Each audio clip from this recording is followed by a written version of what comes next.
for those of you who are here, who were in Detroit and may have participated either directly or on the fringe, would any of you like to say what the social forum meant for you in terms of building a movement? You want me to start? Yeah, maybe for people to hear you. Okay. My name is Lydia Villanueva, and I have been a part of the Community Security Coalition as a past board member and president, but I'm also became a part of that social movement when I attended one of the meetings that Stephen alluded to that was in Washington, D.C. about a year ago. I went as a representative of the Growing Food and Justice Initiative, which is an initiative that's working on uniting people of all diversity to be a part of the food movement and food system. And in attending that meeting a year ago, and then going into the social forum in Detroit, that one afternoon we broke out into different groups, and it was really, really cool because we were out in the tent city, which was like not at all in the Cabo Hall. We were been to Detroit. What was interesting about that was that we all broke out into different topics, education and all different levels that we had just written about a year ago. At that point, we were able to sit down and have focus discussions, and then to be able to see that when the declaration actually came out, that when it actually surfaced up on the evening of the social forum, was really, really awesome for someone that was traveling on a journey to see this. But in addition to that, I think what was more inspiring, when I come to this conference today and I see that this crowd is a lot bigger, it keeps growing. So what I'm seeing is it's like a thread, but just it continues to be threading this really great movement. And the more that we're threading this, the heavier and the bigger this whole quilt is becoming. So I think, to me, what I experience is that the quilt, the threading of the bringing together of this initiative and self-this declaration is by far growing. And I think settings like the social movement, I mean, the U.S. Social Forum, this, what we've started here today, and what we take from today, and don't just listen to us, but we actually take it back to our communities, back to our farms, back to the people that really are wanting us to say what they are not able to say, not because they're not able to say it. A lot of times, I still look out here and I continue to bring this to the table. I still see a lot of, and I'm sorry, but I still see a lot of white faces. And yet, I hope, at the social forum, what you saw was a whole array of so many different colors. And I hope that we can get to that point, because we really do, this is a great representation, but we need to continue to spreading and bringing that voice. Not because they're not here, but we need to at least speak out. And this is one great vehicle that I think all of us can continue to do. Thank you.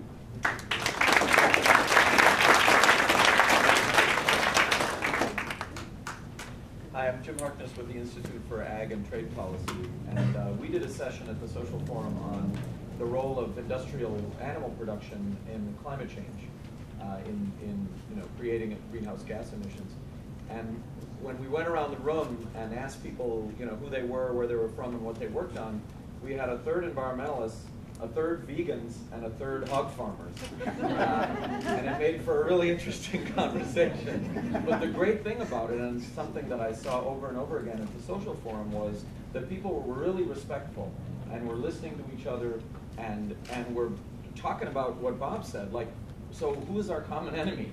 And what are the underlying processes that we're all worried about? It wasn't about, all hog farmers are the enemy, eating, all meat eating is a crime. It was, well, what are the big things that we can agree on that are really bad, that can be a basis for working together and making progress? And that was really exciting in comparison even to, meetings I've been to a year ago. And so I feel like this notion about, everybody finding that common ground is something that's really hopeful for me.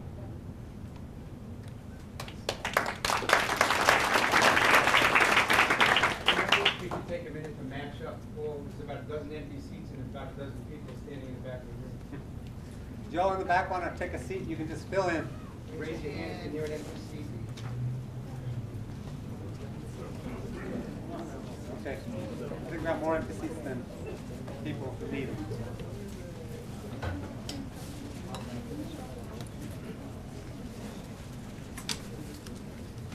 During this moment of reshuffling, I just want to add that I'm passing around a notebook for people who want to stay involved in this discussion and these efforts after this workshop, this session. Anyone else who is in Detroit would like to speak? Yes.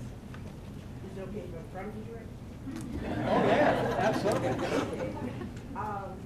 The social forum for me as a Detroiter was so important in terms of having that global perspective around the issues. And one of the responsibilities that we have in Detroit is our water stewardship. And what I was interested in and hopeful about was the fact that in doing a water workshop from the People's Water Board in terms of how we've been dealing with water stewardship in Detroit, there was a disconnect around water and agriculture. And I saw the opportunity to really drive that issue in terms of how important it is for us to look at food and water, hunger and water together, that they're inseparable. And so that was one thing that I was informed by in terms of recognizing that. Second thing that I was informed by was the need for us as we move forward in terms of being a movement to understand how important we are as change agents. And when we're working with people's lives, I see us as important as a brain surgeon. And I think that many of us, when we're doing our work, think of social work and social change as something that's very light and fluffy, but it's as serious as brain surgery to me because you're touching people's lives. And I saw the need urgently, critically urgent, especially for white people to be trained, because there was so much disconnect about white people understanding other cultures and not understanding what it's like to be a person of color who has to understand white culture. And most white people don't understand their own culture. They don't understand white privilege and white supremacy and that kind of thing. That was very clear to me at the social forum. And while it was not something that I wanted to address because it's so huge, I felt it was really a blessing to recognize that so that it could be something that I could put on my list of accountability, because I am part of the accountability police. And I wanted to make sure that I continue to hold white people accountable for how they participate in racism, and also to have people of color understand how they participate in perpetuating racism, and also how we all can, if we really are doing a movement, work together to undo racism. And the third thing that I think that I appreciated about the social forum is the number of people who really got it in terms of how media drives an image against what really is going on in Detroit. So that media chooses to lift up the negative things so that people do not know the positive things. So they were like surprised at the hospitality. Well, Detroit people are warm people. We are. We love people. We have one of the most multicultural communities, outside of New York, and it's not recognized in terms of who we are. And so that was a good affirmation of who we are in Detroit and how we need to really be doing our own media, our own drumbeats. Because if we're going to make this movement the way it needs to be, if we rely on media to tell our stories and we don't tell our own stories, it will be lost. So I appreciate having this opportunity to tell our stories.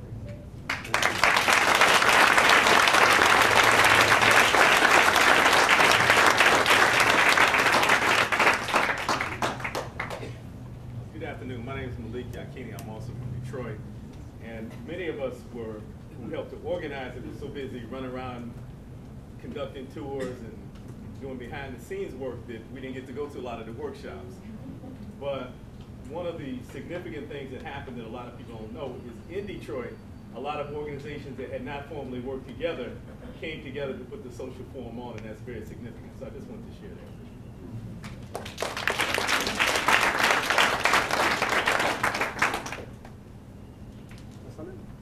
I think for me, one of the most significant things of the social forum was that 60% of the people attending were under 25 years old.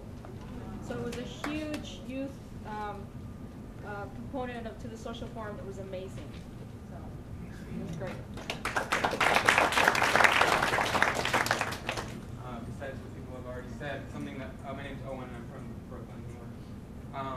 What was really interesting to me was putting our movement within broader context. I mean, we were at a social forum with a lot of different issues. And so a lot of our comrades who work on educational justice or economic justice or other types of work were there as well.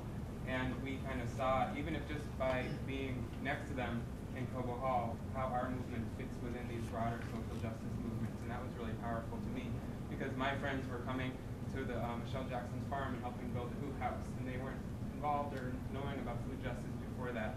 But we're like, wow, this is really important work. And since then, even some of them have wanted to get involved with food justice. That's been really powerful to me. Another was just one particular workshop, not to be on the spot, Chris, but a workshop that Chris led about, with a few other people about the history of food movements and kind of highlighting in the last few hundred years different movements around food and kind of noticing that this isn't the only time there's been food movements and kind of putting this within other contexts and thinking about what can those movements teach us. So it was all about context for me, and that was what was most powerful.